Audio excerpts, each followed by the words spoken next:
Bonjour à tous. Alors, vous êtes très nombreux. On a encore des personnes qui se connectent au fur et à mesure. Mais puisqu'on a quand même un certain nombre de personnes qui étaient connectées un petit peu avant l'heure, on va respecter le timing. Donc, on a une 64, hein, Marion, je Oui, crois, 64 personnes qui sont inscrites à cette réunion de présentation d'une campagne interrégionale qu'on propose notamment en région Pays de la Loire et pour lequel on voulait vous présenter à la fois les objectifs et puis les modalités pratiques de mise en œuvre. Alors, comme vous l'avez remarqué, vous avez vos micros qui sont automatiquement coupés. Donc, ne vous inquiétez pas, hein, c'est absolument pas du tout pour ne pas nous poser de questions ou interagir avec nous.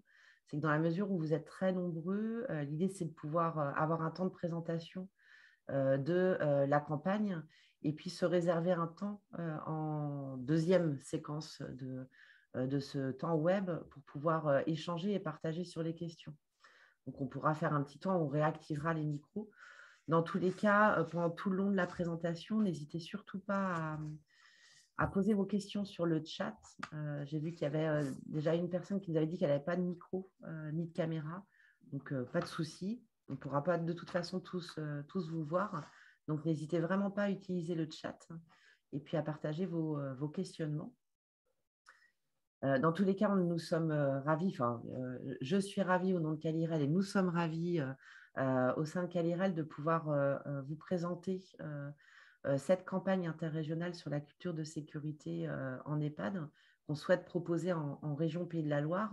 Donc, on sera trois à intervenir aujourd'hui. Donc, moi-même, Noémie Terrien-Cordeau, responsable de Calirel Santé, accompagnée de Marion. Je te laisse te donc Marion présenter. Lucas, je suis chargée de mission à Cadirel Santé sur la partie médico-sociale. Donc, il y a certaines personnes dans l'assemblée que je dois connaître. Voilà.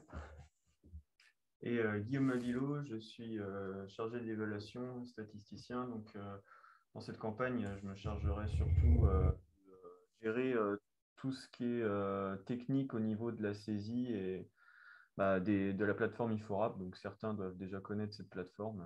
Voilà, donc, je serai là pour vous aider là-dessus. Alors, on a prévu un temps de 14h30 à 16h30. Donc, on a prévu assez large en sachant qu'on on pourra probablement finir un petit peu plus tôt, hein. On sait que votre temps est précieux. Donc, on essaiera à la fois d'être synthétique dans les éléments qu'on vous présente, mais aussi se laisser le temps de pouvoir partager et répondre à toutes vos questions. Donc, comme vous avez pu le voir, hein, on souhaitait vous proposer en région Pays de la Loire de pouvoir participer à une campagne interrégionale sur la culture de sécurité des soins spécifique aux EHPAD. Donc, c'est une campagne qui est proposée à l'échelle nationale puisqu'on la porte au niveau de notre fédération nationale qui est la FORAP. Donc, vous voyez le petit logo en haut de l'écran, qui est la fédération qui rassemble l'ensemble des structures régionales d'appui telles que Calirel Santé sur l'ensemble du territoire français. Et dans le contexte de la FORAP, on lance en fait une première campagne, hein, c'est vraiment une première pour les EHPAD en France, de pouvoir s'engager dans une démarche de mesure de la culture de sécurité en EHPAD et on abordera les éléments de ce qu'est la culture de sécurité juste après. Alors, probablement qu'un certain nombre d'entre vous qui participez aujourd'hui à cette présentation avaient en tête les travaux qu'on a portés à Calirel Santé entre 2016 et 2018 dans le cadre du projet EPAGE de Calirel Santé, qui était un projet sur la structuration des démarches d'événements indésirables spécifiquement aux EHPAD. Et dans le cadre de ces travaux, on avait développé un outil qui permet de recueillir la perception des professionnels qui travaillent en EHPAD sur leur perception autour du climat de sécurité, de la culture sécurité. Et il faut savoir, on est quand même un peu fiers malgré tout, que l'outil qui est proposé au niveau national, c'est l'outil qui avait été construit en région Pays de la Loire avec la soixantaine d'EHPAD qui y participaient Et cet outil est mobilisé par les autres structures régionales d'appui. Donc, on vous a mis sur le site internet de Cadirel, vous pouvez retrouver à la fois l'histoire du projet EPAGE et puis les outils et ressources qui ont pu découler de ce projet, notamment en lien avec les événements indésirables associés aux soins spécifiques aux EHPAD. Alors, quand on parle, c'est vrai que quand on parle de culture sécurité, c'est un terme un peu vaste. C'est un terme qui comprend vraiment la question de la perception des professionnels, alors à la fois dans leur comportement individuel, mais aussi dans leur vision de l'organisation de l'établissement, sur la perception qu'ils ont de la façon dont la sécurité des soins et des accompagnements est prise en compte au niveau de la structure. Donc, en fait, il y a une définition qui existe sur la culture de sécurité qui indique que c'est un ensemble qui est cohérent et intégré de ces comportements individuels, mais aussi des organisations, et qui vont être fondés sur les croyances, les valeurs qui sont partagées entre les professionnels, et dans une démarche d'organisation apprenante, c'est-à-dire une réflexion qui vise à continuellement réduire les dommages aux résidents. Et ces dommages peuvent être liés aux soins, mais pas que. De façon très pratique, quand on s'intéresse à la culture de sécurité, c'est un des moyens de partir de l'expérience des professionnels pour pouvoir ouvrir un espace d'échange et de réflexion autour de leur perception réelle par rapport à ce qui est souhaité être mis en œuvre au niveau de l'établissement et qui tourne autour de la culture, la dynamique, qualité, gestion des risques. Donc, ça va à la fois s'intéresser à l'organisation du travail et à l'organisation des pratiques professionnelles, mais aussi faire le lien avec la qualité du travail réalisé. Donc, on va être vraiment sur on va dire l'écart et les convergences entre ce qu'on souhaite être mis en œuvre en matière de dynamique qualité au sein de la structure et ce que perçoivent réellement les professionnels dans leur quotidien. Donc, c'est un outil qui va vraiment être dans cette dynamique-là pour permettre de redynamiser, remobiliser les sujets autour de la qualité et la gestion des risques. Donc, en fait, c'est un outil et c'est important d'avoir en tête que c'est un outil concret qui se traduit par l'intermédiaire d'un questionnaire qu'on vous propose, nous, de mobiliser auprès de vos professionnels. On va en détailler les éléments juste après et qui va vous permettre d'être utilisé comme un outil diagnostic de la culture de sécurité dans votre EHPAD, qui va vous permettre aussi d'être une sorte d'intervention pour sensibiliser les professionnels aux questions de sécurité des résidents. Et puis, c'est aussi un questionnaire qui peut être utilisé pour mesurer l'impact des initiatives ou des projets que vous portez en matière de dynamique, qualité et gestion des risques. Et ça permet quelque part de suivre le changement au fil du temps. Alors, c'est d'autant plus important aujourd'hui. Alors, c'est un sujet qui est extrêmement important, mais c'est aussi un outil qui va vous permettre dans les démarches d'approche autour de l'évaluation, du dispositif d'évaluation qui vient tout juste d'être paru par la Haute Autorité de Santé, de pouvoir vraiment être un outil coup de sonde et réflexion pour remobiliser le sujet auprès de vos professionnels. Donc, dans le cas de nous, ce qui nous semblait intéressant, c'était, comme on a l'habitude de le faire à Cadirel Santé, de vous proposer, au-delà de l'outil que vous puissiez piocher dans notre banque de ressources, c'est de proposer de participer à une campagne interrégionale. L'idée, c'est qu'on vous propose une fenêtre de participation et l'idée étant de disposer d'un diagnostic de cette culture de sécurité à l'échelle de votre établissement, mais aussi d'être dans une démarche de pouvoir capitaliser et partager à l'échelle du national, mais aussi de la région, pour pouvoir élaborer et accompagner autour des démarches de plan d'action en matière d'acculturation des professionnels sur les sujets de sécurité des résidents en EHPAD. Alors concrètement, on vous propose de participer à cette enquête avec des modalités que Marion va tout de suite vous décrire. Alors, donc on vous propose en fait de vous engager avant le 1er avril via une charte qu'on parlera juste après, sur une période de recueil qui serait du 4 avril au 25 juin. Donc, cette enquête doit être mobilisée sur une période d'environ 6 semaines dans vos structures que vous déterminerez entre le 4 avril et le 27 juin. Mais pour toutes les structures adhérentes à Calirel, du coup, cette évaluation-là se passera du 4 au 27 juin. Donc, voilà pour la période de recueil qu'on vous propose. Le champ d'application, en fait, on sait que la culture sécurité, elle ne se mesure pas à l'échelle d'un service, ni d'une unité ou d'un étage. La culture sécurité se mesure à l'échelle d'un EHPAD et de son site géographique.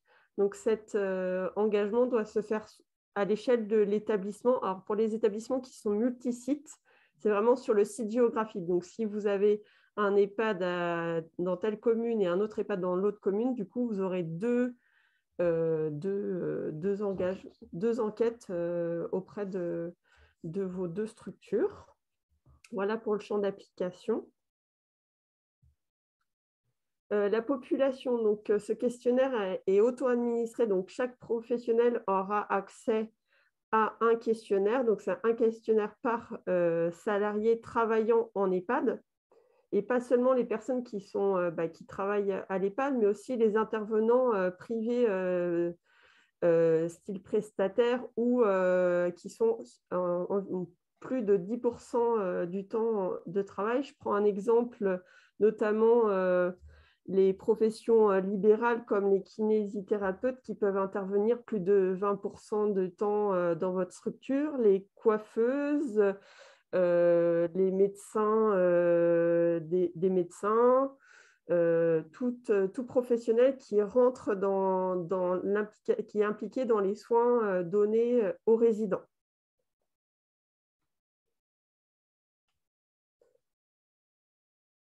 Donc voilà, sur l'échantillonnage, on va vraiment s'intéresser sur le périmètre de l'évaluation. C'est vraiment le site géographique de l'EHPAD.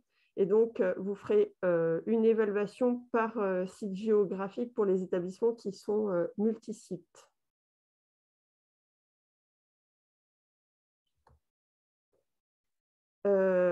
Donc, comme le disait Noémie, c'est un questionnaire donc, que chaque professionnel remplira. Et dans ce questionnaire, il y a 22 questions validées avec 7 thématiques sur la culture de sécurité que Noémie va vous présenter juste après.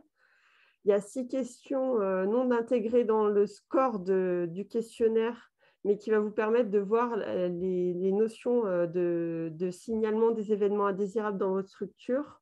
3 questions sur les catégories socio-démographiques de vos professionnels et une partie commentaire que vous pourrez analyser en fait, avec un rapport de résultats qui vous sera présenté juste après.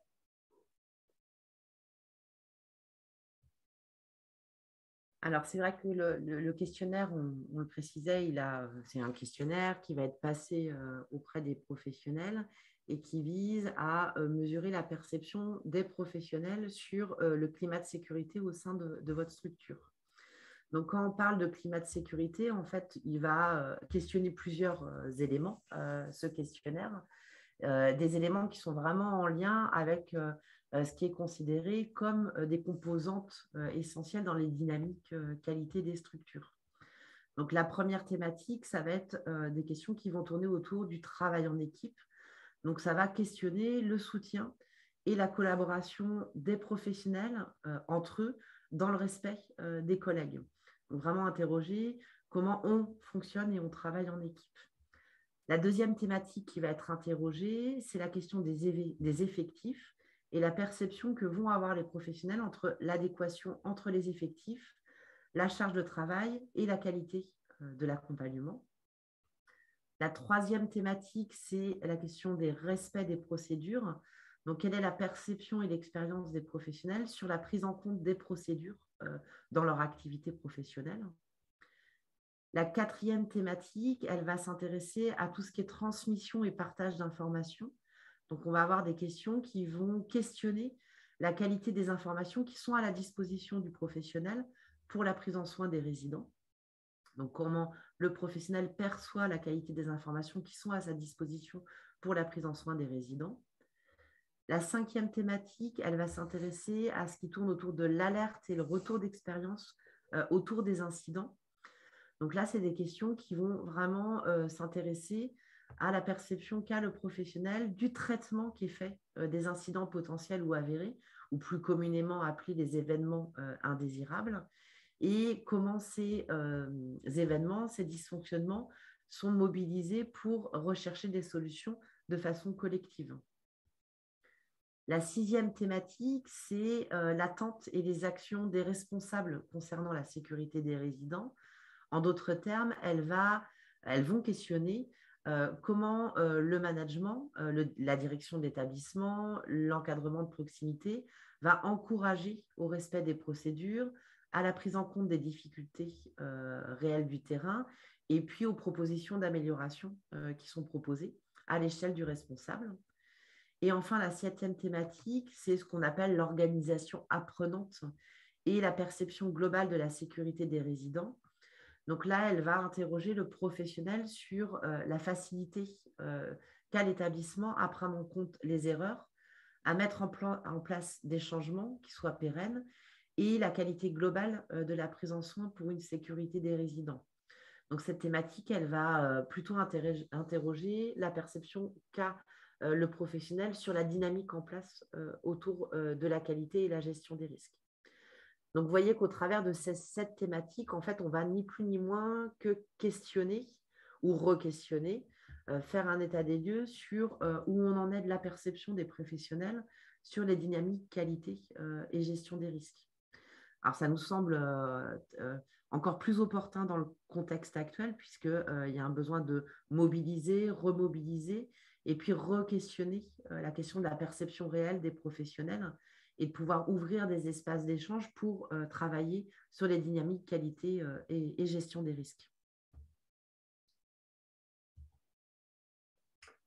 Donc concrètement, comment ça se passe pour mettre en place cette évaluation au sein de votre établissement? Donc il y a bien un questionnaire du coup qui va être adressé à chacun des professionnels de l'établissement. Donc pour cela, il y a 2 moyens finalement de recueillir les données. Il y a le moyen par lien informatique. Donc, en réalité, chaque questionnaire est informatiquement retranscrit.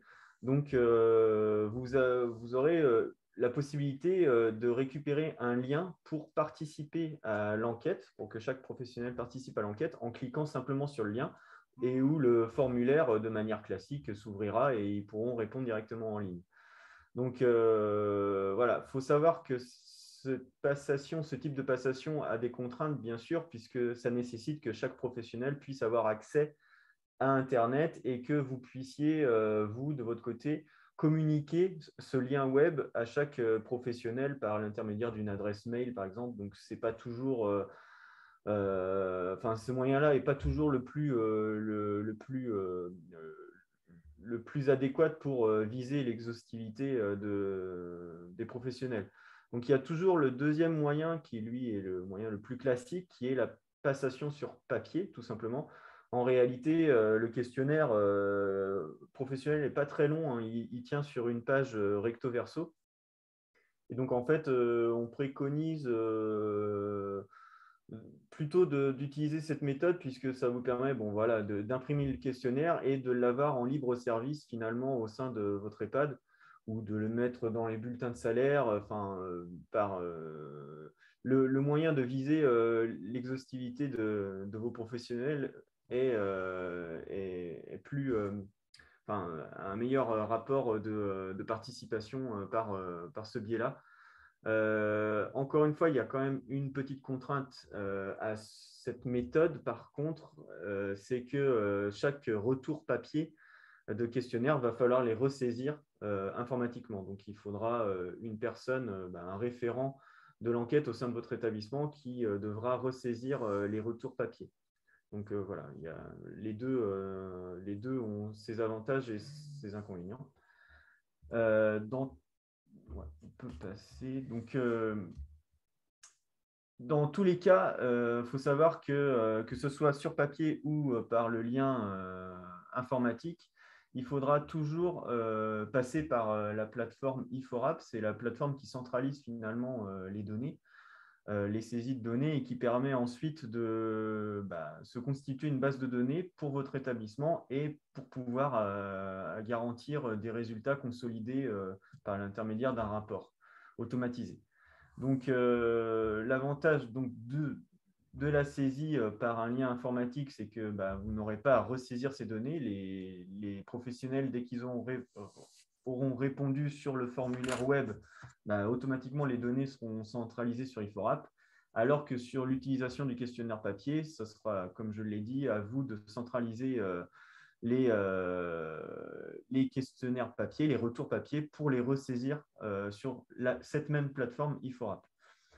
Quelque chose à savoir, c'est que si vous optez donc pour la méthode sur papier, il faudra bien faire attention, surtout pour les structures qui s'engagent sur différents sites. Bien entendu, il faudra faire attention à bien différencier les retours papier, c'est-à-dire que pour pouvoir différencier les résultats en fonction des différents sites, il faudra identifier à l'origine, avant la distribution du questionnaire, peut-être un petit code qui identifie le site pour lequel le questionnaire est recueilli, quoi. Donc, il faudra juste faire attention à ça, mais ça, on pourra y revenir. Il y a différentes méthodes qui existent. Mettre un petit coup de couleur, un code couleur sur vos feuilles formulaires ou quoi que ce soit. Dans tous les cas, vous aurez besoin donc d'un compte sur la plateforme Iforap, soit pour récupérer les liens électroniques, soit pour ressaisir les données. Et donc, pour ça, on peut vous montrer à quoi ça ressemble, histoire de… Il faudra juste que je partage mon écran.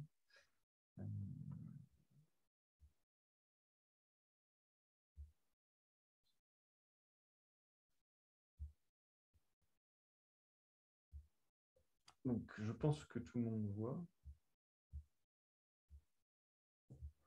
Donc, en gros, la plateforme Iforap, elle est accessible directement, directement du site internet de Qualiral Santé. Donc, lorsque vous vous rendez sur le site internet de Qualiral Santé, vous avez un onglet ici qui vous indique Iforap. Donc, lorsque vous cliquez dessus, vous arrivez sur la page principale pour accéder à la plateforme Iforap.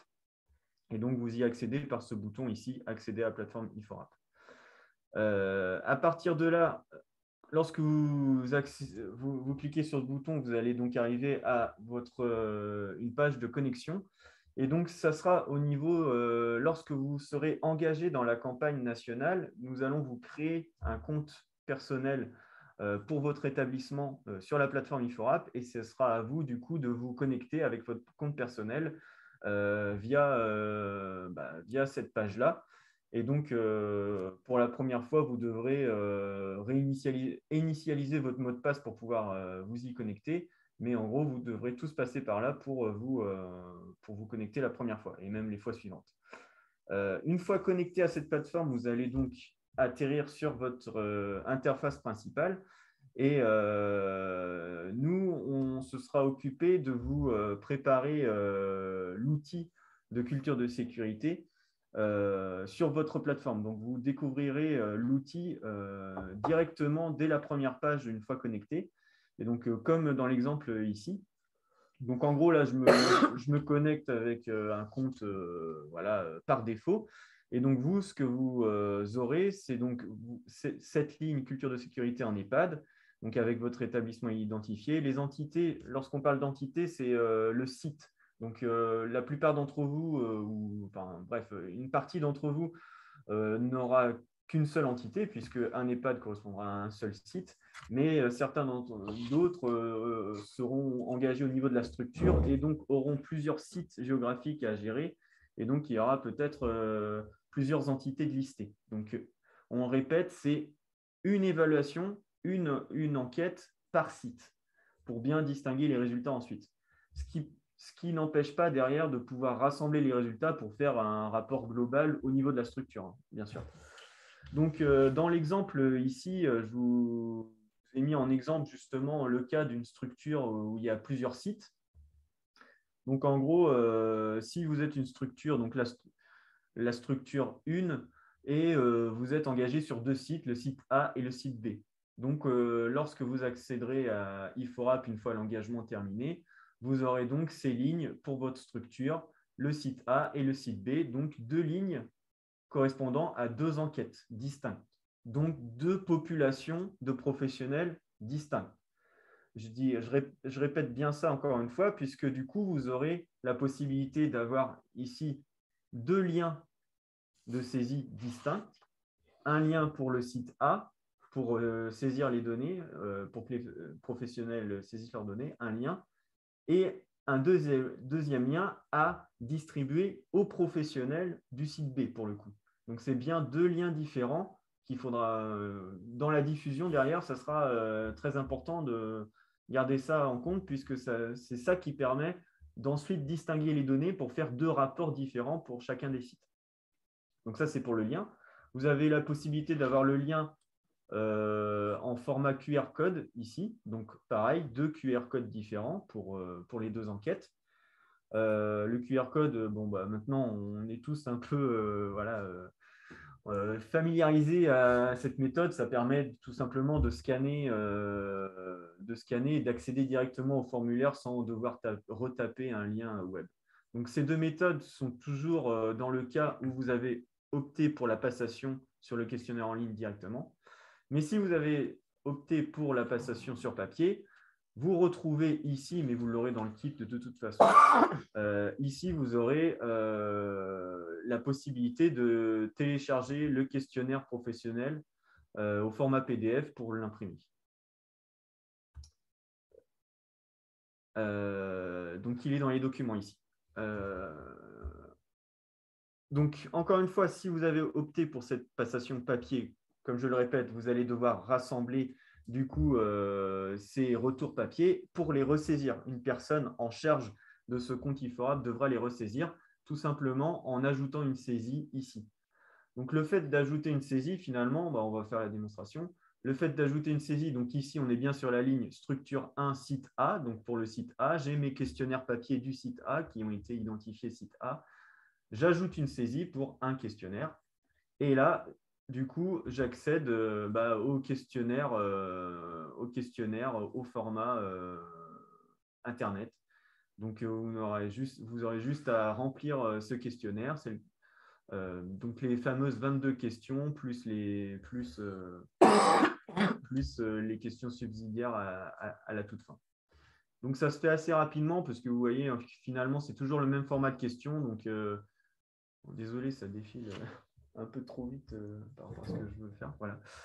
C'est toujours le même format de questions hein, avec des modalités de réponse en colonne, de tout à fait d'accord à pas du tout d'accord, avec toujours la possibilité de répondre NR. NR, en fait, c'est pour les retours papier ou les réponses pour lesquelles le répondant ne sait pas ou n'a tout simplement pas répondu. Parce que toutes les questions sont obligatoires, mais il pourrait arriver sur un format papier que le professionnel n'a pas répondu à toutes les questions. Vous n'allez pas inventer sa réponse a posteriori, donc il y a toujours la possibilité de mettre NR dans ces cas-là.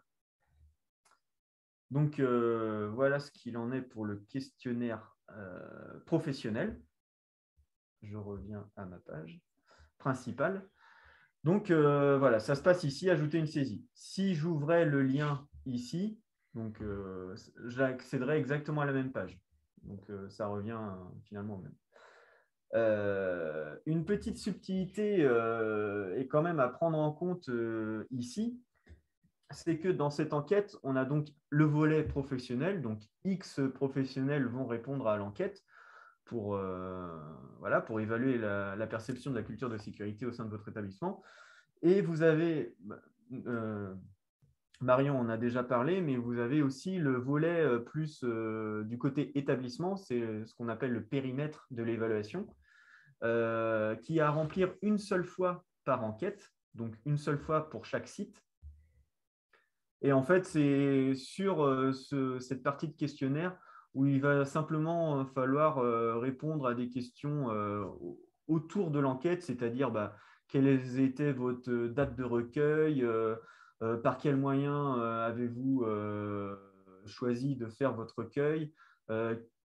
Très important, quels étaient les effectifs ciblés au départ, c'est-à-dire le nombre de professionnels ciblés par l'enquête, ce qui va permettre ensuite de pouvoir calculer des taux de participation en fonction du nombre de répondants qu'il y aura derrière. Également des données liées à votre établissement au niveau du secteur, au niveau du rattachement, etc. C'est des données qui sont à remplir qu'une seule fois, donc du coup, ça sera pas, en théorie, ce n'est pas très long à remplir. Et ça va permettre ensuite pour nous d'affiner un peu les résultats, déjà calculer les taux de participation et d'affiner peut-être les résultats en fonction de tel ou tel secteur, enfin de tel ou tel voilà, statut plutôt. Je parle de secteur, mais on sera tous en EHPAD, mais plutôt si c'est privé, public, enfin bref. Donc, pour accéder à ce volet-là, ce n'est pas ajouter une saisie. Donc là, encore une fois, ça sera le référent IFORAP au sein de votre établissement qui devra saisir cette partie-là informatiquement. Et donc, ça se passe tout simplement au niveau du bouton périmètre ici. Donc, si je clique sur le bouton périmètre, encore une fois pour chaque site, j'accède donc à cette partie du questionnaire. Voilà, je vous ai un peu décrit ce qu'il y avait à l'intérieur. Donc voilà, les premières questions, c'est le statut de votre établissement, le nombre de places en hébergement, est-ce qu'il y a présence de professionnels en lien avec la qualité et sécurité des soins. C'est des questions un peu générales autour de l'établissement et autour de la culture de sécurité. Si je passe rapidement cette page pour pouvoir vous montrer un peu ce qu'il y a derrière. Voilà. Là, pareil, on vous rappelle, par exemple, les coordonnées du pilote de l'enquête. Voilà. C'est toujours bien de garder ça en mémoire, même pour vous. Ensuite, voilà. Les contacts pour cette enquête.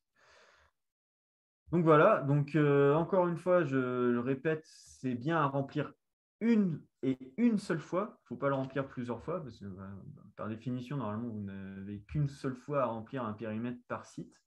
Il y a un seul périmètre par site, et donc voilà. Une fois que l'enquête sera terminée, vous aurez donc, on vous l'a dit, possibilité de générer automatiquement vos résultats à partir des données qui ont été rentrées dans cette plateforme. Et donc, les résultats seront directement consultables au niveau de votre au niveau de ce bouton rapport. Donc, encore une fois, vous aurez possibilité d'avoir un rapport par site engagé. Et donc, simplement en cliquant sur ce bouton rapport, en fait, ça va compiler toutes les données qui ont été saisies et vous aurez automatiquement votre restitution. Donc, tous les graphiques, les tableaux que nous, on a paramétrés en amont selon un plan d'analyse. Voilà. Je voulais vous montrer.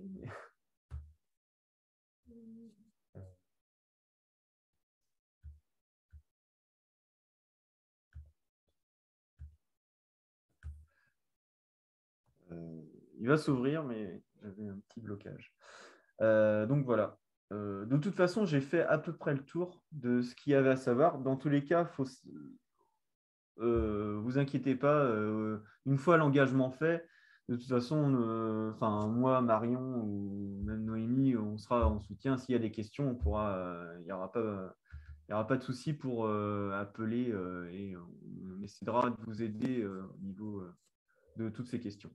Donc voilà le rapport qui se génère et pour finir, donc voilà le sommaire et les résultats dans une partie contexte pour rappeler un peu voilà l'étude de quelle manière a été menée et ensuite voilà toutes les données restituées, donc les taux de participation, le profil des professionnels, les résultats synthétiques. Et ensuite vient les parties plus détaillées avec des indicateurs sur les thématiques sur lesquelles il y a des points forts, des perspectives d'amélioration, une absence de consensus, et ensuite le détail par question. Donc, c'est un rapport très complet et qui vous permettra certainement d'identifier quelques clés pour peut-être améliorer certaines choses, constater en tout cas la perception au sein de votre établissement. Voilà, je ne vais pas aller plus loin, j'ai déjà été assez long. Je vais rendre la main. Merci Guillaume. Alors, du coup, là, Guillaume vous a présenté l'outil qui va permettre en fait de pouvoir saisir et générer vos résultats. Mais bien entendu, l'idée, ce n'est pas que de vous proposer cet outil informatique. Il y a toute une conduite de projet associée. Et comme on a l'habitude à Calirel Santé, vraiment de vous permettre de vous centrer uniquement sur la collecte et la saisie des données. On a travaillé en amont sur tout un bagage de conduite de projet pour vous permettre de conduire au mieux votre évaluation et pouvoir consacrer du temps sur la mobilisation et la mobilisation des résultats, ni plus ni moins. Alors, je repartage mon écran de mon côté et je te laisse la parole, Marion. Du coup, on vous a préparé tout un plan de communication avec des outils qui vont vous permettre de communiquer en amont et après l'enquête, parce que c'est très important de pouvoir mobiliser les équipes sur ce n'est pas une enquête juste comme ça, c'est vraiment une conduite de projet dans votre établissement avec un objectif d'action, d'amélioration derrière.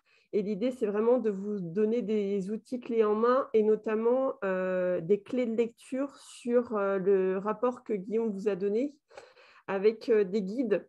Donc, il y aura un guide de mise en œuvre, donc, parce que Guillaume vous a montré le protocole qui est à saisir, mais vous avez vraiment toute un guide avec toutes les étapes de mise en œuvre du projet et un deuxième guide qui sera sur la restitution des résultats auprès des équipes.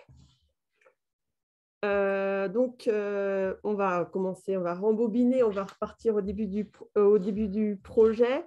Avant l'évaluation, du coup, l'intérêt pour que les équipes se mobilisent autour de cette culture de sécurité, on vous propose une affiche pour dire qu'il y a une enquête sur la culture de sécurité qui a été mise dans votre établissement et le pourquoi. Donc ça, c'est une affiche qui est personnalisable où vous pouvez remettre votre logo d'établissement et une note d'information professionnelle pour réexpliquer individuellement que vous pouvez redonner si vous choisissez le questionnaire papier. Vous pouvez remettre le questionnaire papier avec cette note d'information, avec le référent de l'enquête et aussi la date de remplissage du questionnaire et où il faut le remettre. Donc, en fait, tous les outils de communication en amont vous sont donnés. Ensuite, pendant l'enquête, vous allez avoir du coup un deuxième support qui a mis à votre disposition, bien sûr, le questionnaire et une note de relance parce qu'on sait très bien que c'est important en fait, de relancer les professionnels pour avoir un taux de retour qui soit important, de relancer les professionnels avec une note de relance qui vont vous permettre de faire l'évaluation. Alors, peut-être ce qu'on peut dire, Marion, c'est vrai que le questionnaire, c'est un questionnaire qui est quand même malgré tout relativement court. Et le temps estimé de complétude au maximum est de 10 minutes. Hein, c'est ça, hein, Marion? 10-15 minutes maximum. Alors, c'est variable. Hein. On a des professionnels qui vont mettre 2 minutes à le compléter et puis d'autres professionnels qui vont prendre un petit peu plus de temps pour le compléter. Et c'est un questionnaire qui est sur une feuille recto-verso, qui a les mêmes modalités de réponse, donc qui est assez simple à répondre. Donc, après l'évaluation, on vous parlait d'un rapport qui sera automatiquement généré une fois que vous aurez saisi les questionnaires et le protocole. Donc, vous l'aurez soit à l'échelle de votre établissement si vous êtes un établissement qui n'a pas multisite. Et pour les établissements multisites, vous aurez un rapport par site et vous pourrez générer un rapport global de votre entité. Ensuite, on vous propose, parce que c'est ce que je disais tout à l'heure, c'est pas juste on enquête auprès des professionnels et on n'en fait rien, une affiche d'invitation à une restitution des résultats auprès des professionnels avec un PowerPoint de restitution qui correspond au rapport d'évaluation. Donc, vous avez un PowerPoint tout fait où il y a juste à rajouter vos éléments de réponse qui sont dans votre rapport et on vous aide pas à permettre de générer les résultats et les échanges avec vos équipes sur les résultats de culture sécurité dans votre établissement. Donc là, c'est tout l'outillage.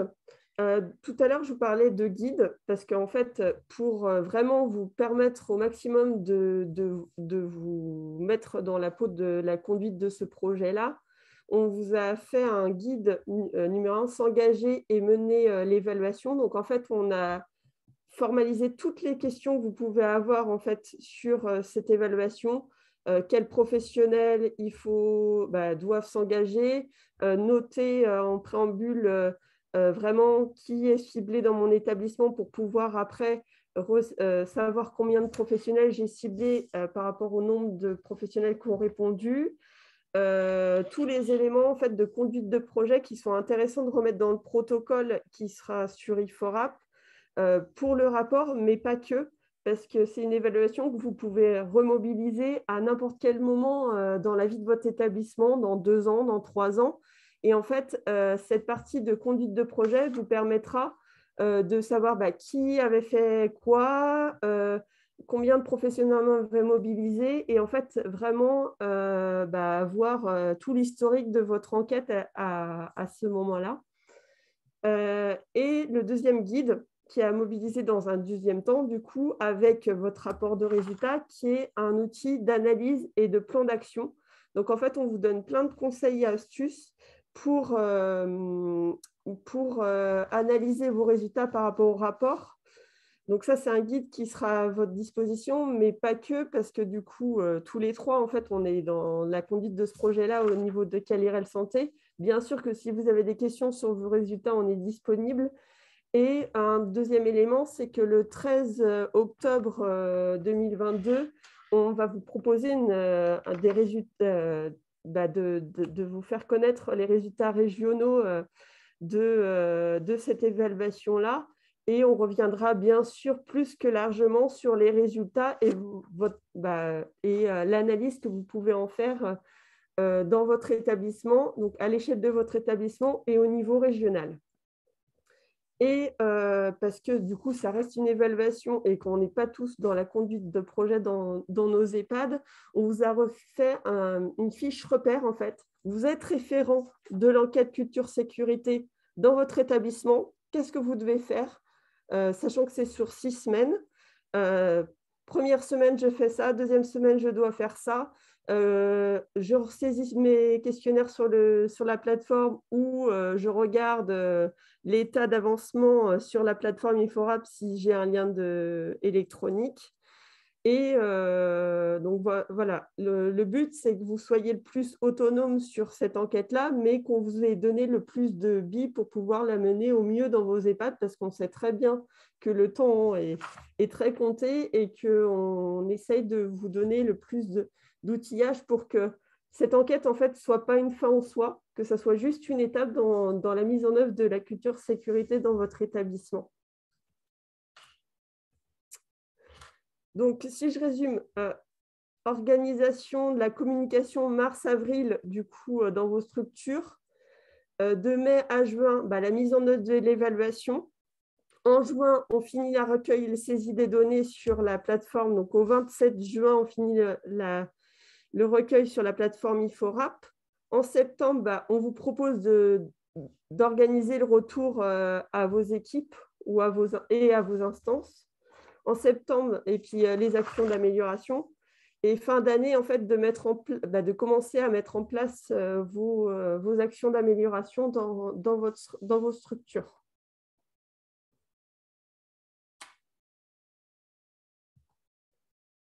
Donc, en pratique, On vous propose donc, on va vous envoyer tous individuellement en fait un mail avec une charte d'engagement qui est à compléter avant le 1er avril pour vous engager auprès de Calirel Santé à mettre en place l'évaluation de culture sécurité. Je pense que Guillaume, tu peux peut-être, si tu as la possibilité d'avoir la main sur la charte, juste pour montrer. Ouais. En fait, c'est une charte où on demande d'avoir. Ah, pardon. En fait, c'est une charte qu'on a pour ceux qui ont déjà participé à des campagnes proposées par Calirel Santé. C'est une charte qui nous engage, nous, auprès de vous mettre à disposition les ressources et outils. Et puis, surtout, qui nous engage à considérer que les données qui sont propres à votre établissement vous appartiennent et que vous êtes, on va dire, propriétaire de vos rapports internes à chaque structure. Et nous nous engageons à, bien entendu, vous accompagner dans la conduite de projet, mais aussi à capitaliser l'ensemble des données pour faire un rapport régional anonyme. Et quand vous vous engagez dans la campagne, c'est à mobiliser, bien entendu, les outils et ressources qu'on vous propose et à pouvoir mener la campagne dans le calendrier qui est proposé en région Pays de la Loire. J'ai bien meublé, Guillaume. Oui, désolé, on doit switcher de l'écran à chaque fois. Donc, en gros, le formulaire d'engagement, voilà, il est assez simple, hein. Donc, le nom de la structure, donc le nom de la structure avec le nom du directeur ou de la directrice. Et ensuite, c'est très important, comme on l'a dit, les coordonnées du pilote pour cette enquête qui seront finalement les coordonnées que nous, on rentrera pour créer entre autres, le compte sur la plateforme Iforap. Donc, avec une adresse mail valide, bien entendu. Et ensuite, ce qui est très important, c'est de savoir si vous vous engagez au niveau global de la structure ou de l'établissement, enfin, en général de l'établissement. Donc, global, ça veut dire en gros que vous n'aurez qu'un seul rapport, donc une seule enquête d'ouverte, un seul protocole à remplir. Vous êtes sur un seul site ou par entité site géographique. Et donc là, c'est du coup au contraire, vous êtes une structure avec plusieurs sites, en tout cas plusieurs entités à distinguer dans les rapports. Et donc, vous n'aurez toujours qu'un seul compte Iforap, mais plusieurs lignes, comme je vous l'ai montré dans l'exemple, plusieurs lignes qui se déclinent pour chacun des sites. Donc, on vous demandera juste de lister les sites pour que nous, on puisse créer les enquêtes derrière. Et donc, on rappelle ensuite dans la charte toutes les clauses finalement qui engagent votre établissement dans l'enquête. Et surtout, nous aussi, qui nous engagent, on a aussi une responsabilité derrière, vous suivre, vous mettre à disposition tous les outils, vous permettre d'avoir les résultats anonymisés, etc. Et voilà, vous cochez et c'est envoyé. Donc, il n'y a rien de plus simple. Enfin, il y a sûrement des choses plus simples. En tout cas, là, c'est très simple. Donc, nous, on recevra directement la notification et le moment venu, on vous informera que tout est créé au niveau d'Iforap et on vous enverra tous les outils que Marion vous a présentés. Voilà. Donc, je peux basculer l'écran. C'est vrai que Marion vous a présenté un calendrier qui commençait quelque part sitôt la réunion terminée. On vous a précisé aussi qu'il y avait une période de 6 semaines de recueil en interne et que nous, au niveau régional, notre fin de campagne régionale finirait en juin, ce qui vous laisse quand même le temps, quelque part, de réfléchir si vous souhaitez mobiliser l'enquête ou pas, de pouvoir vous engager début avril et de pouvoir planifier, vous, en interne, votre propre organisation.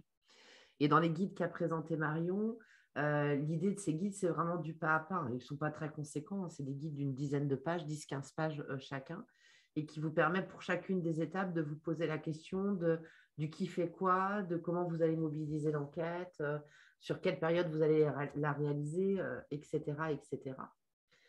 Et puis un deuxième guide, comme le disait Marion, qui va être plutôt quand vous aurez fini l'enquête, que vous aurez généré votre rapport de résultat, là, on va plus être sur comment on mobilise des résultats et comment on discute de ces résultats avec nos professionnels.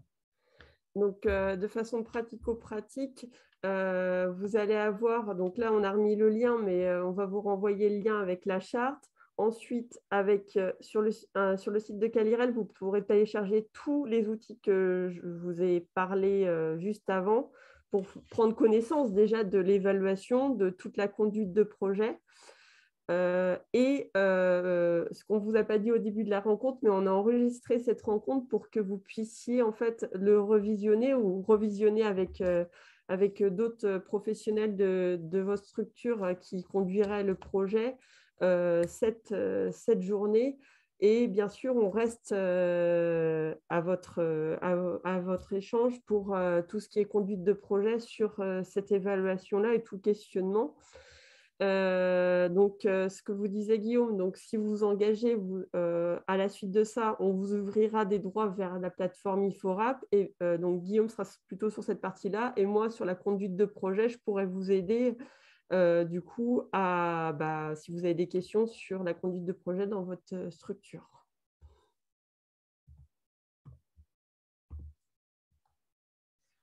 En pratique, parce qu'au-delà et ça a été dit à plusieurs reprises, on vous a présenté les éléments très techniques et de conduite de projet de la passation de ce questionnaire et de cette enquête régionale. Bien entendu, l'idée, ce n'est pas de mesurer pour mesurer. Il y a des bénéfices à pouvoir mobiliser ce type d'enquête. Alors, des perspectives très concrètes au regard des attendus actuels sur la Haute Autorité de Santé autour des dynamiques qualité et gestion des risques, mais pas que. C'est aussi un outil qui permet de questionner ou re-questionner la question du sens donné aux actions que vous mobilisez en interne, notamment le lien avec le projet d'établissement sur la mise en œuvre de votre politique en matière de qualité et de gestion des risques, de re-questionner la question des événements indésirables associés aux soins et aux accompagnements, de re-questionner les dynamiques qualité, les temps d'analyse de pratique, ou encore des choses très concrètes sur comment on accueille les nouveaux arrivants dans une culture commune et partagée autour de la culture qualité et sécurité des soins.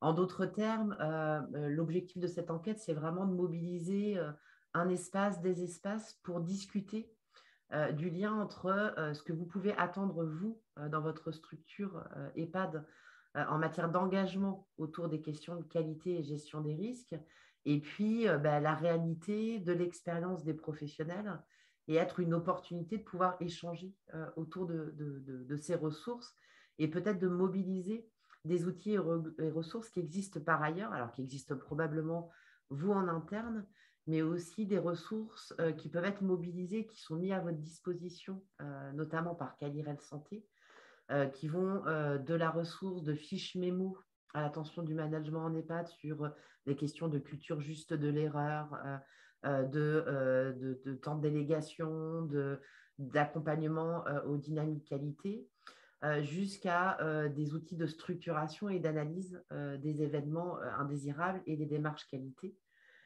ou encore des outils de sensibilisation tels que l'Escape Game qui a été réalisé avec un EHPAD de la région sur une situation d'événements indésirables associés aux soins.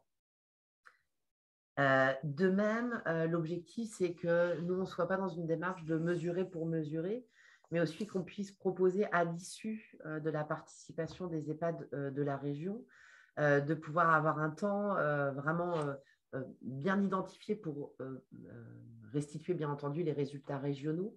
Et l'idée qu'on a, nous, de notre côté, c'est aussi de pouvoir faire le parallèle avec les résultats régionaux et puis les résultats que nos autres collègues dans les autres régions auront mobilisés, puisque la campagne régionale, la campagne nationale qui est faite au niveau de la FORAP, c'est Calirel Santé qui la pilote.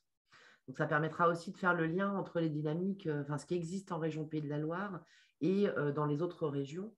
Et puis, vous l'aurez bien compris, ça va donner aussi des résultats nationaux. Donc, il y a aussi un intérêt à faire connaître les besoins des EHPAD en matière de dynamique, qualité et gestion des risques. Et pour nous, dans notre programme de travail Calirel, c'est aussi abonder les autres ressources, les ressources qui sont déjà existantes, de nouvelles ressources qui pourraient émaner de cette enquête, hein, d'autres idées, d'autres besoins des établissements, et puis de pouvoir vous accompagner à la fois collectivement et peut-être individuellement certains EHPAD à la mise en œuvre de démarches qui peuvent être de la structuration des événements indésirables jusqu'à une mobilisation bien spécifique autour des attendus de la Haute Autorité de Santé en matière de qualité. Donc, comme l'avait dit Marion, on a une rencontre régionale qui est d'ores et déjà programmée le 11 octobre en après-midi, pour lequel on souhaite dédier ce temps-là à la restitution des résultats régionaux.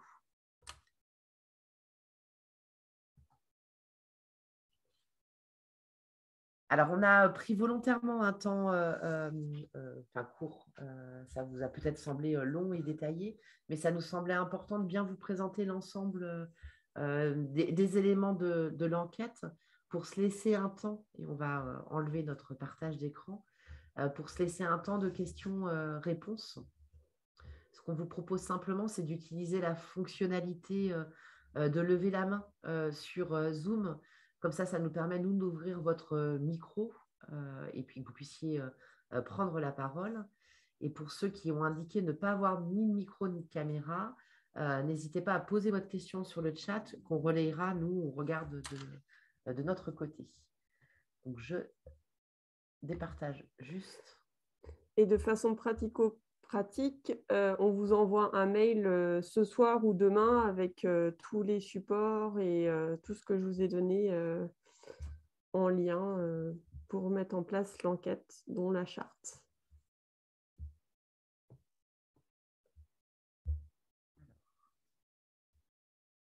Une petite question qui arrive. Alors, bonjour, serait-il possible d'adapter légèrement le questionnaire, rajout de 4-5 questions par exemple? Alors, de façon très concrète, techniquement, ce n'est pas possible, parce que vous avez vu qu'en fait, les outils, ils ont été préparés en amont sur la plateforme IFORAP. Donc, en fait, on n'a pas la possibilité de personnaliser les questions par établissement. Par contre, effectivement, si vous souhaitez profiter de la campagne pour poser des questions supplémentaires à vos professionnels, je vous dirais, profitez-en, n'hésitez pas. La seule contrainte que vous allez avoir, c'est que ces questions-là, vous devrez nécessairement les traiter à part de l'outil IFORAP. Puisqu'en fait, l'outil qu'on vous a présenté, c'est un outil, vous avez parmi les trucs scientifiques, mais c'est un outil qui a été validé en fait scientifiquement. Mais par contre, rien ne vous empêche, vous, d'en profiter pour poser d'autres questions auprès de vos professionnels, bien au contraire. Je crois que j'ai répondu à votre question.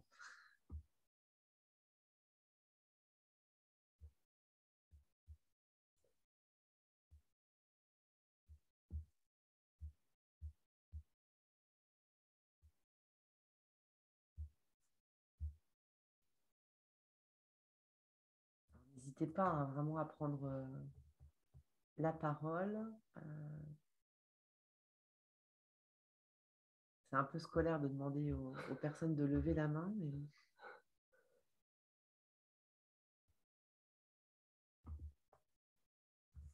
Alors, on a Rosanne Olivry.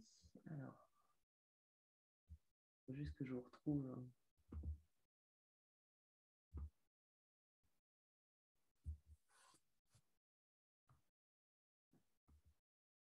je pense que vous pouvez activer votre micro, il me semble. Bonjour, merci beaucoup pour cette présentation extrêmement claire et intéressante. Est-ce que vous pouvez redire, parce que je crois que vous l'avez dit, mais je ne l'ai pas noté, si un déploiement de cette enquête est prévu au niveau national?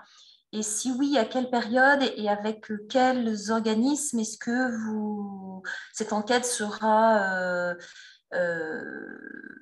diffusée et puis travaillée? Est-ce que c'est avec la HAS? Est-ce que c'est avec d'autres instances, voilà, type commission, je pense à la commission de lutte contre la maltraitance et la promotion de la bientraitance, ou d'autres voilà, d'autres institutions? Oui, alors votre question, elle est très, très actuelle et très pertinente.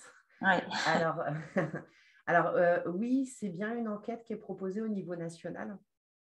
Comme je le disais en introduction, en fait, c'est au départ une enquête qu'on a menée en région Pays de la Loire, qu'à l'IREL Santé, et qu'on a proposée au niveau de notre fédération nationale, puisque toutes les structures telles que Calirel Santé, il en existe une dans chaque région de France métropolitaine et outre-mer. Donc, c'est une campagne qu'on porte bien au niveau national, au niveau de notre fédération, qui s'appelle la FORAP, et pour lequel on a, alors c'est, pour tout vous dire, c'est Calirel qui porte l'enquête nationale au nom de la FORAP, et pour lequel on a des échanges très étroits avec la Haute Autorité de Santé, et pour lequel on a aussi des échanges très étroits avec Alice Cassagrande sur la commission nationale. C'est bien entendu, et vous vous en doutez, hein, une enquête qui intéresse, notamment pour alimenter la réflexion et faire connaître aussi la perception des professionnels et des établissements autour des questions de culture de sécurité. Donc, on a des échanges avec la HAS qui, bien entendu, seront intéressés par les résultats, mais qu'on a voulu, pour être complètement honnête, pas d'emblée l'associer en partenariat avec la HAS ou d'autres organisations ou institutions nationales, puisqu'il nous semble important sur ce sujet-là d'être vraiment en complète indépendance et autonomie sur la mobilisation que voudraient en faire les établissements et ce qu'on pourrait en retrouver sur le plan national. Donc, en fait, cette enquête, elle est proposée dans toutes les régions, là, au mois de mars. Toutes les régions proposent des réunions telles qu'on le fait au jour d'aujourd'hui. Et on a défini ce qu'on appelle une fenêtre d'enquête qui court de mars jusqu'à fin juin. L'idée étant que le recueil que les établissements s'en saisissent sur cette période-là pour pouvoir avoir des résultats qui soient intéressants à mobiliser dans chaque région et aussi au niveau national. D'accord. Et donc là, j'ai bien noté donc, la date de la rencontre régionale en octobre.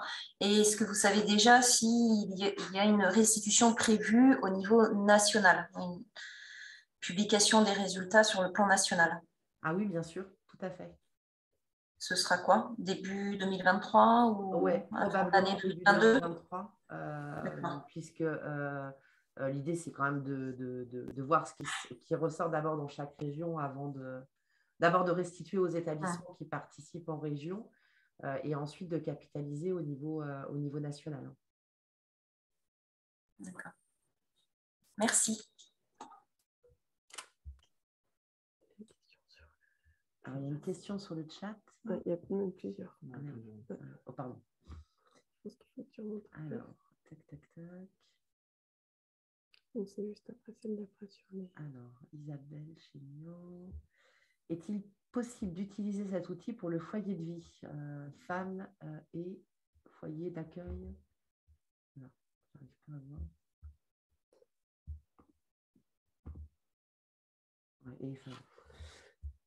Alors, techniquement, oui, sauf que le questionnaire, il n'a pas été validé auprès des structures accueillant des personnes en situation de handicap. Donc, vous n'êtes pas la première à nous poser la question, puisque des collègues là, qui ont déjà fait leur réunion de lancement ont aussi eu la question sur le secteur handicap. En pratique, nous, on ne pourra pas inclure les résultats dans l'enquête parce que ça s'adresse vraiment aux EHPAD. Après, bien entendu, vous êtes libre de vous questionner sur la pertinence de l'utiliser, vous, auprès du foyer d'accueil médicalisé et du foyer FAO, c'est foyer d'accueil sans hébergement, c'est ça, je pense. Enfin, en tout cas, ce n'est pas un questionnaire qui a été pensé hors EHPAD. Là, on vous laisse vraiment libre de vous poser la question de le mobiliser en dehors des EHPAD. Une autre question en dessous.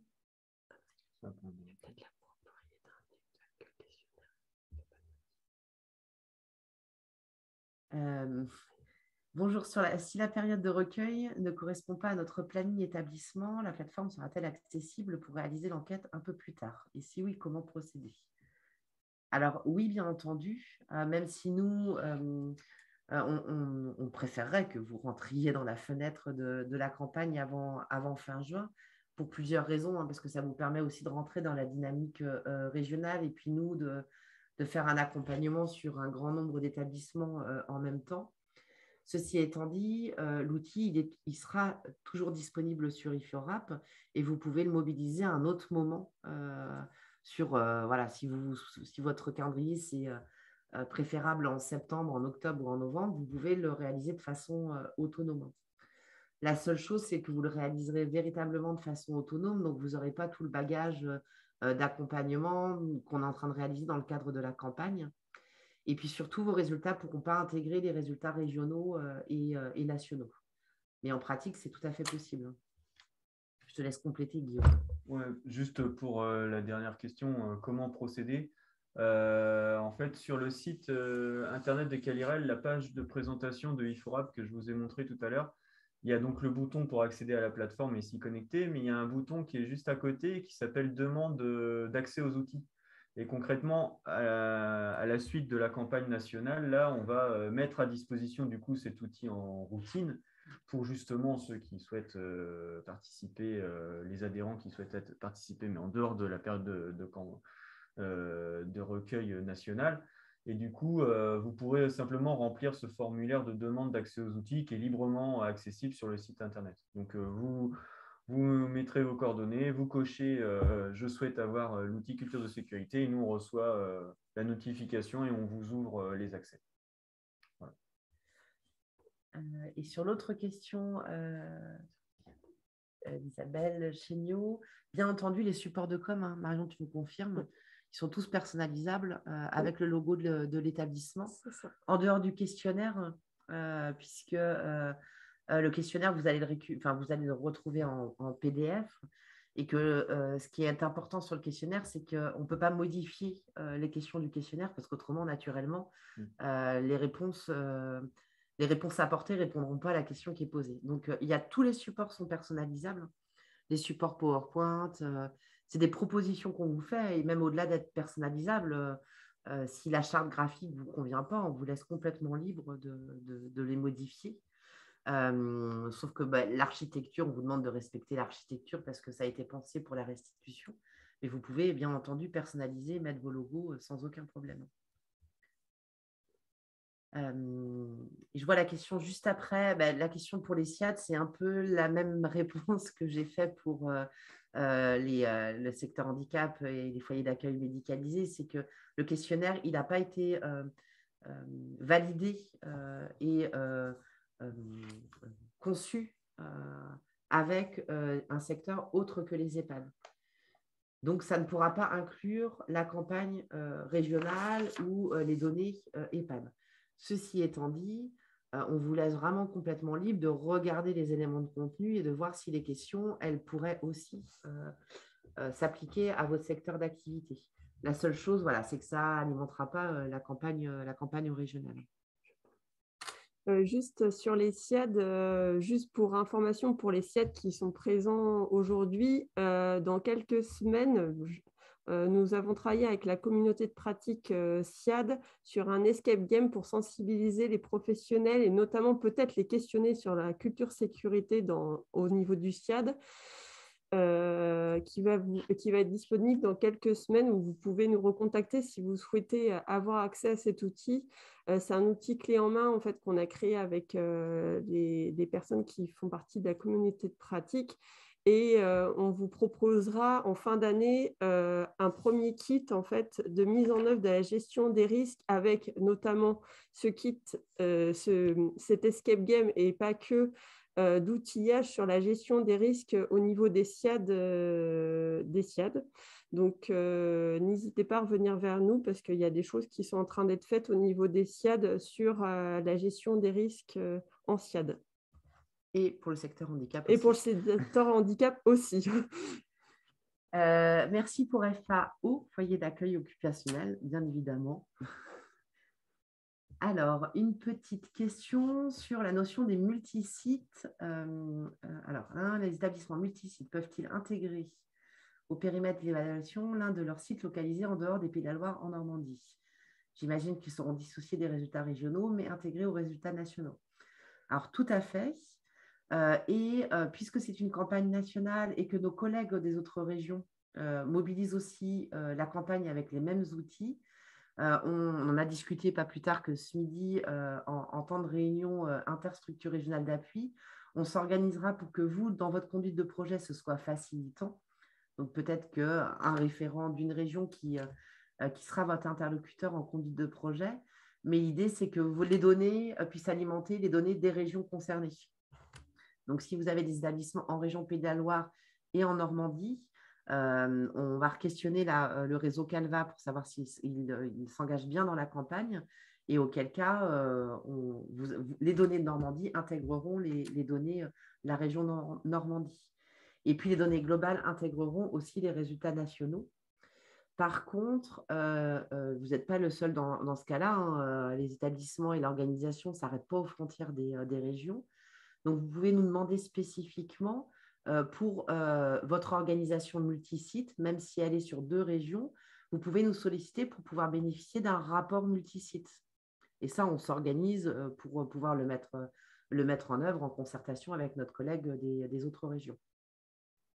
J'espère que j'ai été claire, en fait. À la fois, dans tous les cas, tout est possible. On s'organise juste avec la région de référence et on peut même vous faire un rapport multisite pour les établissements qui ont plusieurs établissements ou des groupes. C'est qu'on a des groupes qui peuvent être intéressés aussi et qui sont sur tout le territoire national. Et c'est aussi des démarches qu'on va mettre en œuvre. Alors.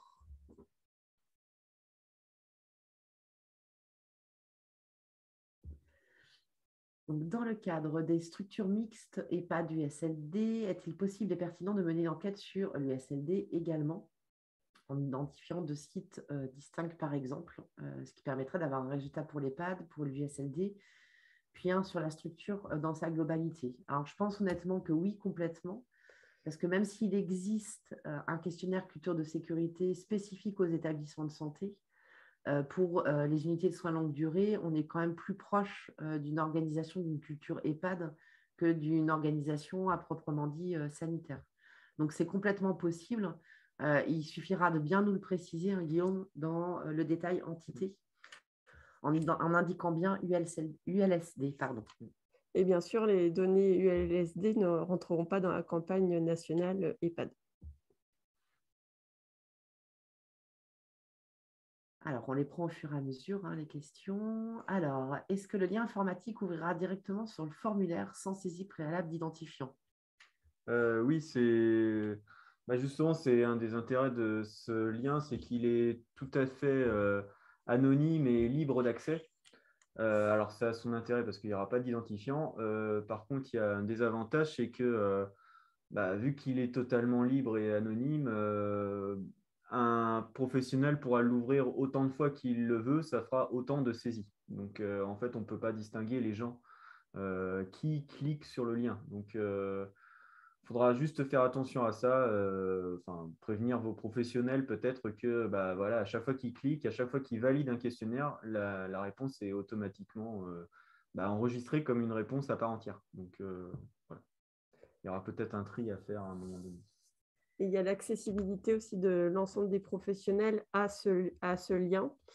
Et aussi le fait que si vous êtes multisite, il faut faire très attention parce que c'est vraiment un lien par site que vous aurez déterminé. Et du coup, si vous vous trompez entre 2 sites, nous, on n'aura aucune marge de manœuvre. Mais vous inquiétez pas, hein, pour chaque établissement qui s'engage, dès qu'on a un doute sur le fait que ce soit complété, voilà, dès qu'on a un doute, on revient quand même vers les établissements pour les accompagner. Alors, une autre question. Donc, l'objectif de la campagne est avant tout de mesurer la perception des professionnels de la culture sécurité. Oui, tout à fait. Et de vous permettre, vous, en interne, de pouvoir mobiliser cette perception pour pouvoir échanger avec ces professionnels. Au niveau national, c'est de savoir si la qualité est intégrée aux EHPAD et les moyens sont suffisants. Alors, je vous dirais, c'est la grande question. Enfin, c'est la grande question. On ne peut pas prédire des résultats de la campagne nationale, mais dans tous les cas, il est fort probable qu'on ait des dimensions où les professionnels ont une perception relativement basse. Et là, ça va être tout l'intérêt aussi des échanges qu'on aura avec les établissements de pouvoir interpréter Et quelque part, c'est une opportunité de pouvoir faire remonter la perception des professionnels sur le travail tel qu'ils le perçoivent réellement.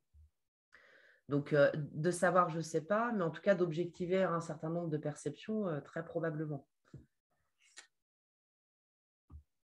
Alors, toujours pour les femmes et les FAO, pourra-t-on utiliser quand même l'outil FORAP? Oui. Oui, oui, bien sûr. Hein, Guillaume, tu me confirmes? Oui, oui, bah, vous en faites la demande et puis oui.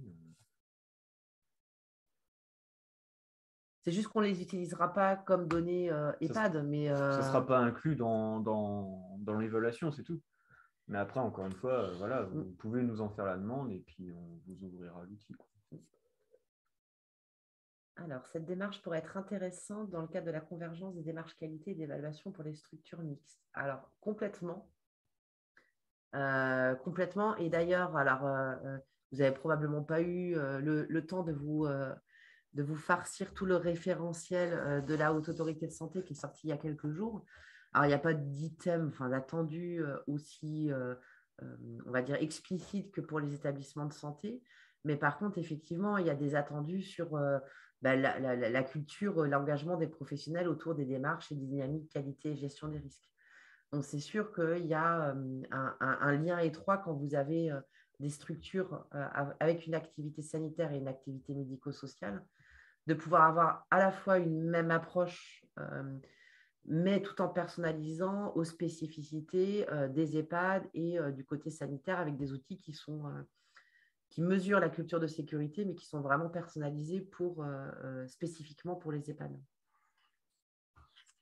Donc, il y a encore les messages. Tac, tac, tac.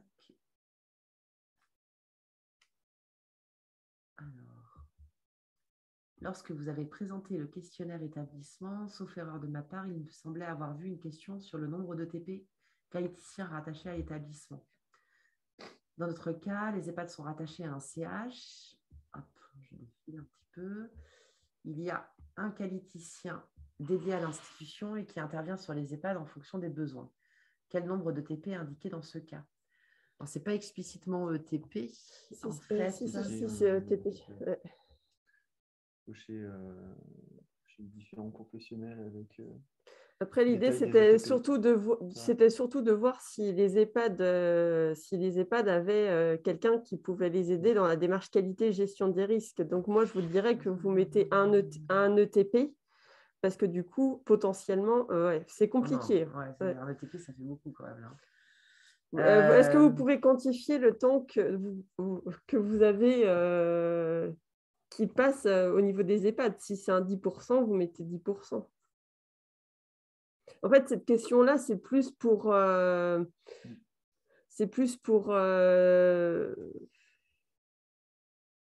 ça n'aura pas d'incidence sur l'évaluation, mais nous, on voulait quantifier pour voir les ressources qu'il y a en interne dans vos structures au niveau qualité gestion des risques. En fait, c'était ça notre...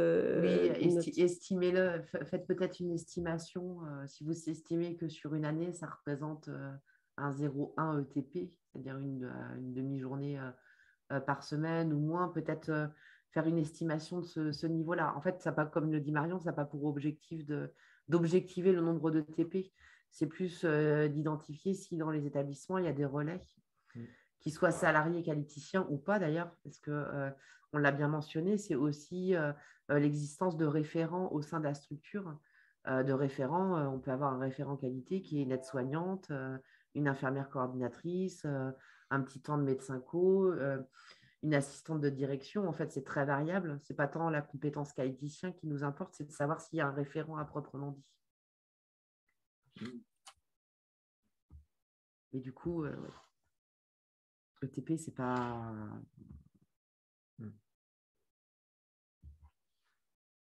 Alors, qui pose la question s'expose à un adage. Qui pose la question s'expose à la réponse. Ça, c'est sûr. Autrement dit, la pénurie de ressources risque-t-elle de biaiser les résultats et de mettre en difficulté les directions qui font pourtant leur maximum, sachant que le Covid et ses petits n'ont pas adouci les modalités d'évaluation GIRP à tous.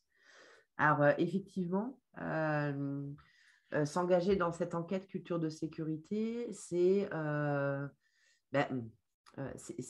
la perception des professionnels. la perception des professionnels n'a pas vocation à être une perception forcément, comment dire, les résultats de perception des professionnels ne sont pas des défauts d'engagement ou de positionnement de la direction. Il faut vraiment le voir comme une opportunité de pouvoir échanger sur les résultats. Alors, bien entendu, il faut prendre la mesure quand même de ce à quoi vous vous engagez et de prendre le temps de réfléchir si vous souhaitez vous engager sur des espaces pour discuter de ces éléments-là.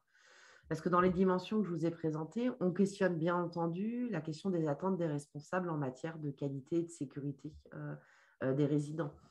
Donc, on peut avoir des professionnels qui considèrent que les attentes, elles ne sont pas claires et d'autres professionnels qui considèrent qu'elles sont claires.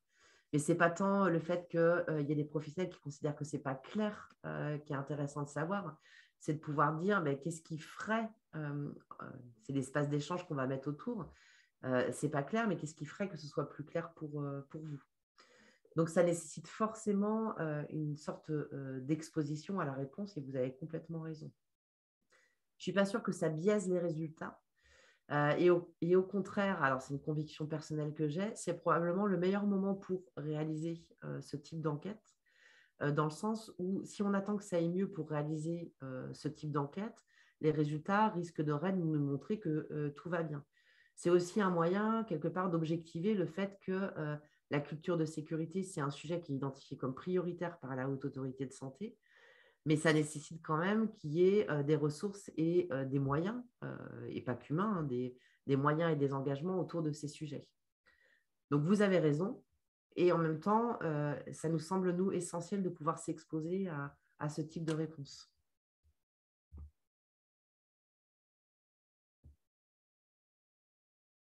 Alors, une question de Coralie.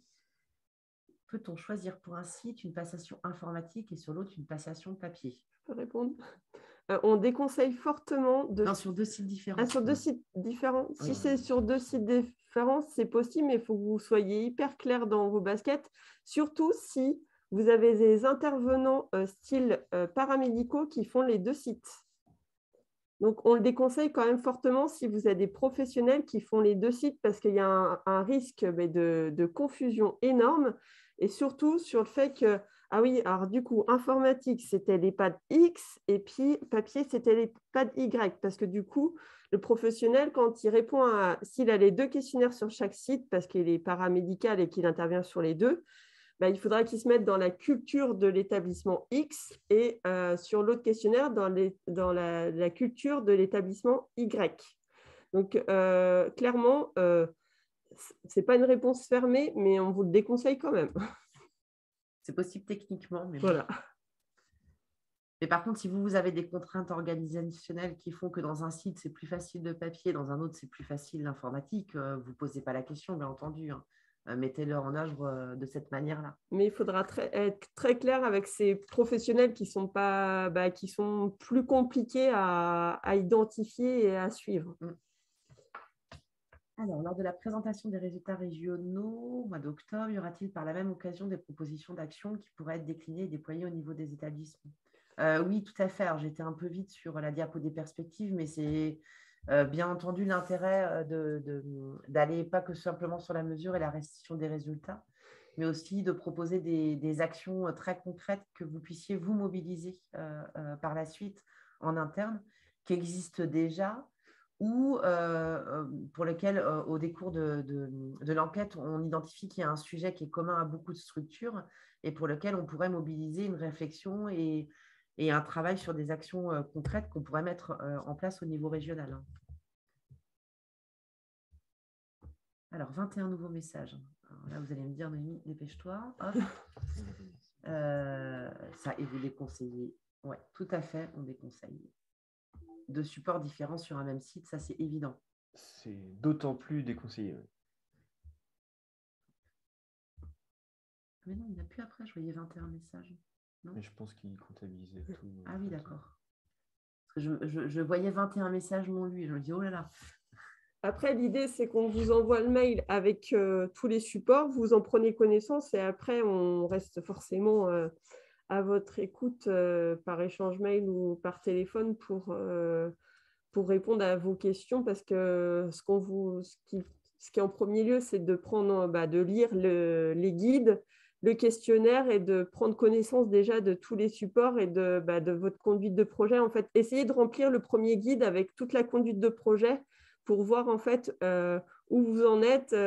Vous estimiez la charge de travail, parce qu'on ne peut pas vous cacher quand même qu'il faut du temps, mais ce temps-là, après, il aura forcément un impact sur les actions que vous aurez derrière sur la culture de sécurité dans votre établissement.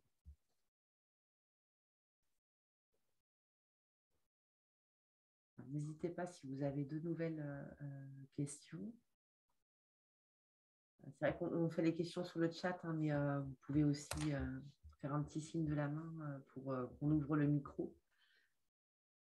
Dans tous les cas, vous l'aurez remarqué, hein, la séance elle est enregistrée.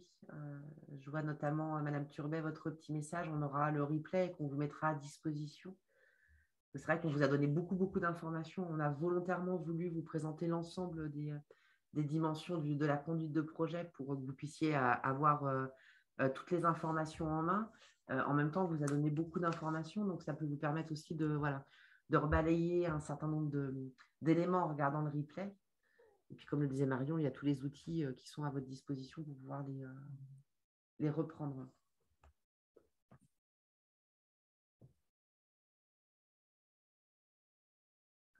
J'ai l'impression que, en termes de questions, on arrive au bout de la séquence. Donc, de toute façon, Marion, qui est la référente conduite de projet, Guillaume, qui est sur la partie FORAP, et puis moi, sur plus la thématique, on reste bien entendu à votre disposition pour répondre à vos questions. On se voit on se voit tous les jours, bien évidemment, mais en tout cas, on se passe aussi les messages entre nous pour vous répondre au plus vite. On vous fait en retour de cette réunion un petit mail avec l'ensemble des informations. On vous laisse bien entendu le temps d'en débriefer en interne, et puis on se permettra, nous, de revenir peut-être vers vous dans une dizaine de jours pour savoir où vous en êtes de votre côté. En tout cas, on est convaincus que cette enquête, c'est une enquête qui, au-delà de la mesure, qui permet vraiment de re-questionner, de remobiliser ces sujets-là. Je pense que les professionnels en ont besoin, les résidents en ont besoin, vous en avez besoin, donc c'est aussi une opportunité. Et puis, comme on le disait en introduction, il y a aussi les nouveaux attendus de la Haute Autorité de Santé qui arrivent. Hein. Je pense que vous en avez pris connaissance. On a le référentiel, premier référentiel national de la Haute Autorité de Santé qui est sorti en fin de semaine dernière. Et normalement, vous avez dû recevoir en tout début d'après-midi un mail il y a une coquille sur l'horaire. Antoine qui me met un petit message. Vous avez dû recevoir un petit message sur un petit temps de présentation qu'on a appelé les rendez-vous qualité du médico-social. Et on fait ce premier rendez-vous le 8 avril. Alors, c'est 10h ou 11h, Antoine? Non, c'est de 10h. 10h, donc c'est de 10h à 11h. Alors, Antoine me met un petit chat en disant qu'il y a une petite coquille sur l'horaire du mail qu'on vous a adressé. Donc, on va faire un petit erratum. En tout cas, on vous invite le 8 avril sur un temps d'1 heure à vous présenter le référentiel et le manuel de la Haute Autorité de Santé sur un premier rendez-vous qu'on a intitulé les rendez-vous qualité, les minutes qualité médico-sociales. Donc, vous avez un petit lien d'inscription et on abordera notamment le référentiel qualité de la Haute Autorité de Santé. Et ça sera le premier d'une longue série, probablement d'une longue série. On vous propose d'arrêter là, de ne surtout pas hésiter à revenir vers nous, hein, par téléphone, par mail.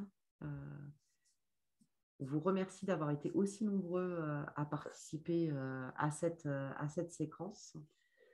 On vous souhaite une bonne fin de dernière partie d'après-midi et on vous dit à très bientôt. Au revoir. Au revoir.